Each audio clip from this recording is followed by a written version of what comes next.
Assalamualaikum warahmatullahi wabarakatuh. Waalaikumsalam warahmatullahi wabarakatuh. Pada kesempatan hari ini saya dari CGP Angkatan 4 Kabupaten Pati akan melaksanakan wawancara terkait dengan penugasan mandiri untuk Lokakarya 3, visi, misi, dan program yang berdampak kepada murid. Narasumber saya kali ini adalah beliau Bu Lilis Karyanti dari SD Negeri Ngetok 01 memegang kelas 6. Selamat siang Bu Lilis. Selamat siang Bu Nur. Bagaimana kabarnya? Alhamdulillah baik. Sehat. Alhamdulillah sehat ya. Ya. Langsung saja ya Bu, kita mengadakan wawancara pada hari ini. Ya. Pertanyaan yang pertama, apa cita-cita bersama atau tujuan besar yang ingin dicapai dalam pembelajaran pada sekolah yang berdampak pada murid? Ya, kalau ditanya masalah cita-cita atau yang berdampak pada murid itu berarti sesuai dengan visi misi sekolah ya Bu.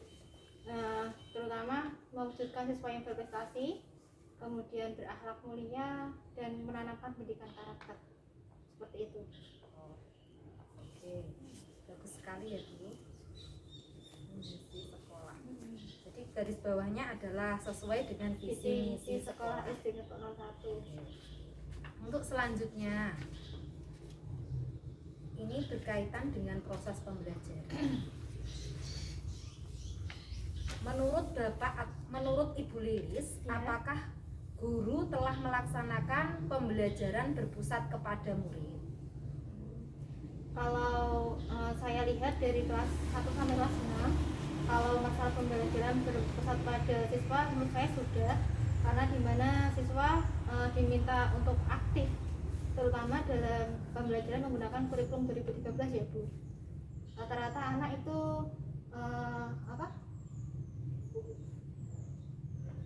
rata-rata anak itu sudah mampu untuk mencari materi sendiri. Medianya itu tidak hanya menggunakan buku siswa, tapi juga bisa mencari di internet sendiri, seperti YouTube, seperti Google, seperti itu. Oh iya. Berarti itu sudah termasuk dalam contoh ya Bu yang panjenengan ungkapkan tadi, iya. Tentang pembelajaran yang berpusat kepada murid. Terus yang kedua, apa yang menjadi tantangan bagi guru dalam menerapkan pembelajaran yang berpusat pada murid? Kalau tantangannya itu ya itu tadi, kalau zaman sekarang kan mencari materi itu kan dari internet. Kadang ada siswa yang beberapa tidak punya kuota, kemudian tidak punya kuota jadinya dia tidak bisa mengakses internet, jadinya itu ya mungkin ya tidak bisa untuk mengakses internet itu tadi. Itu selain materi kalau saat pembelajaran daring ya Bu, itu terkait dengan itu. Kalau tantangan saat pembelajaran luring mungkin di sekolah dalam pembelajaran yang normal seperti biasa, kira-kira bagaimana? Kalau pembelajaran normal seperti biasa itu susahnya dalam pengelolaan kelas Bu. Ya kadang kan ada siswa yang terlalu aktif itu maksudnya ada yang mengganggu itu, jadinya siswa yang serius itu jadi terganggu, seperti itu. Oke, terima kasih. Selanjutnya, selama ini apakah gotong royong dalam pembelajaran itu telah diterapkan? Kalau masalah gotong royong, penerapannya dalam pembelajaran, terutama dalam era sekolah seperti kelas 6 ya Bu contohnya, itu sudah saya bentuk piket. Jadinya itu setiap anak sudah saya beri jadwal piket hari Senin sampai hari Sabtu. Ya. Jadinya dia itu belajar untuk memiliki tanggung jawab bersama, contohnya membersihkan kelas, kemudian menyapu, mengepel, seperti itu. Itu terkait dengan pembiasaan ya Bu, kalau pembiasaan. Kalau dalam pembelajaran mungkin dalam materi atau muatan isi dari kurikulum sendiri itu apakah sudah diterapkan? Kalau dalam gotong royong dalam materi itu basic, berarti dalam penggunaan metode itu kelompok ya, adanya kerjasama dalam kelompok, jadinya menanamkan kepada siswa untuk bekerja sama, kemudian saling menghormati, saling menghargai pendapat satu sama lain, seperti itu.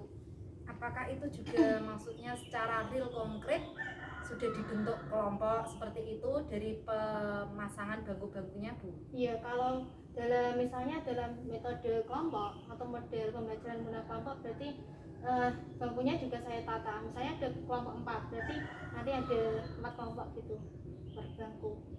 Per mejanya saya tata seperti itu secara beraturan.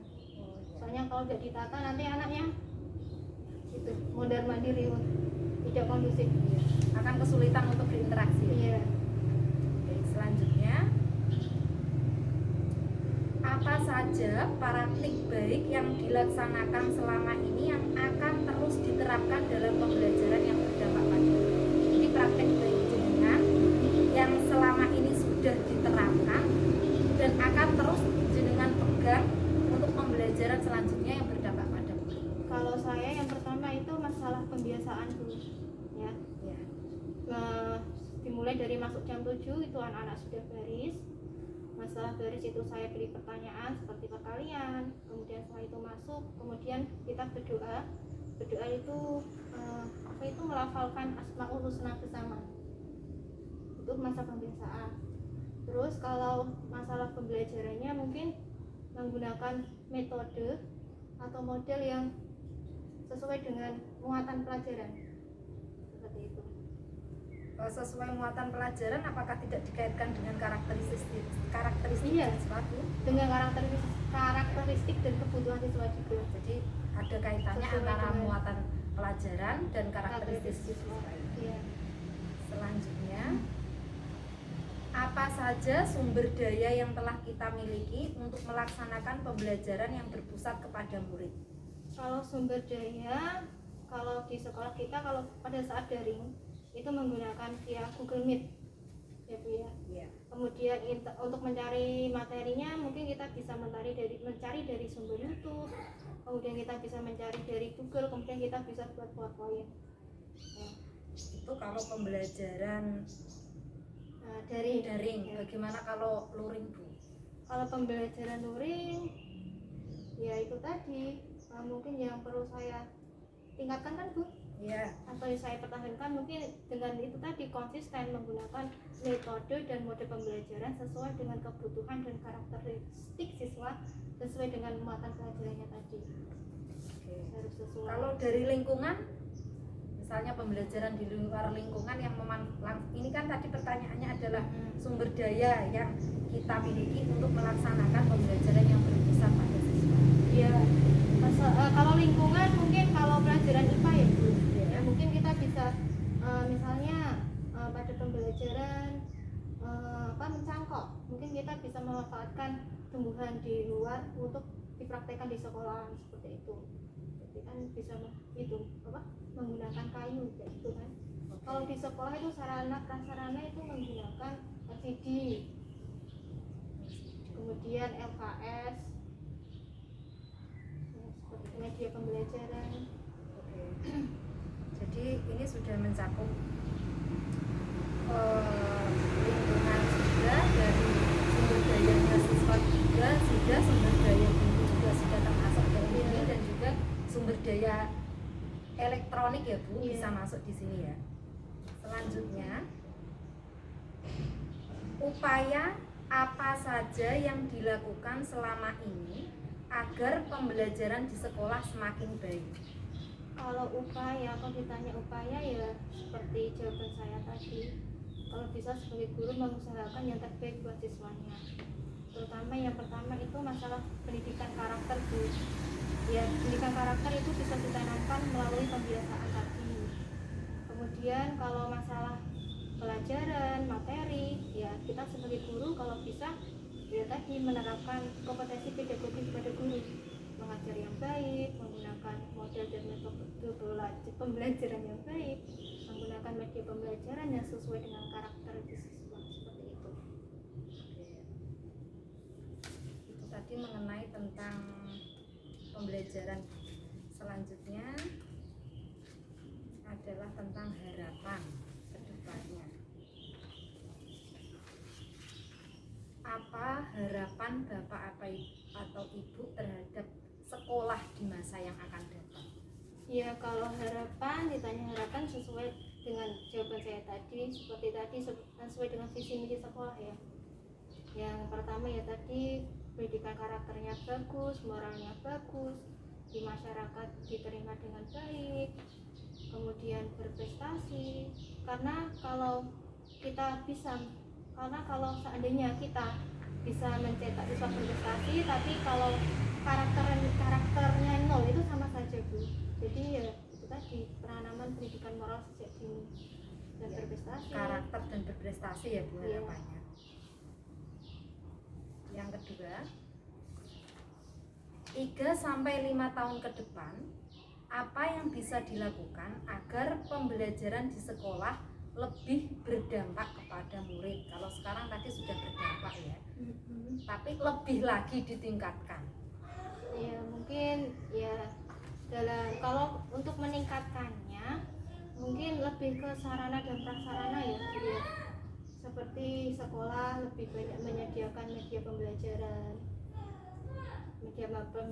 kemudian sekolah lebih banyak mengusahakan untuk LCD setiap sekolah itu kalau bisa ada.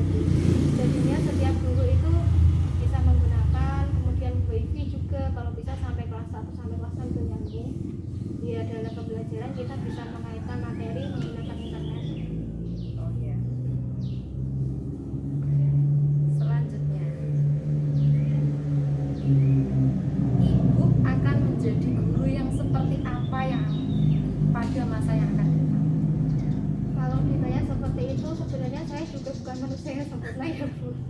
Tapi kalau bisa harapan saya ya menjadi guru yang lebih baik lagi, kemudian menjadi guru yang bisa menjadi teladan buat anak-anak, murid, kemudian teman-teman guru yang lainnya.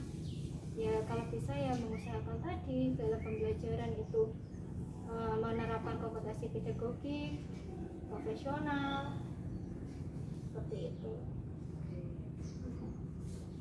Terakhir Bu, Ya.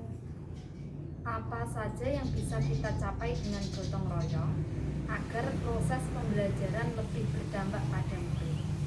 Apa yang kita capai berarti manfaat dari gotong royong. Ya, hasil Hasil. atau manfaat boleh. Iya. Kalau manfaat dari gotong royong itu sangat banyak sekali Bu. Yang pertama itu meningkatkan solidaritas. Ya, kalau siswa misalnya disuruh piket itu berarti kan semakin kompak kelasnya. Kemudian juga kelas saling diskusi, rapi. Pada saat pembelajaran pun kita nyaman dalam menyampaikan materi, anak-anak pun nyaman. Kemudian kalau gotong royong dalam materi seperti kegiatan diskusi, anak-anak akan mengenal satu sama lain temannya, akan belajar bekerja sama, saling menghargai, kemudian bisa bertukar pendapat satu sama lain. Seperti itu. Jadi manfaat atau hasil yang dicapai dari pembelajaran gotong royong itu berarti sangat banyak sekali ya. Oke, terima kasih guru atas waktunya, kemudian wawancaranya. Sampai jumpa di lain kesempatan. Assalamualaikum warahmatullahi wabarakatuh. Waalaikumsalam warahmatullahi wabarakatuh. Podcastan.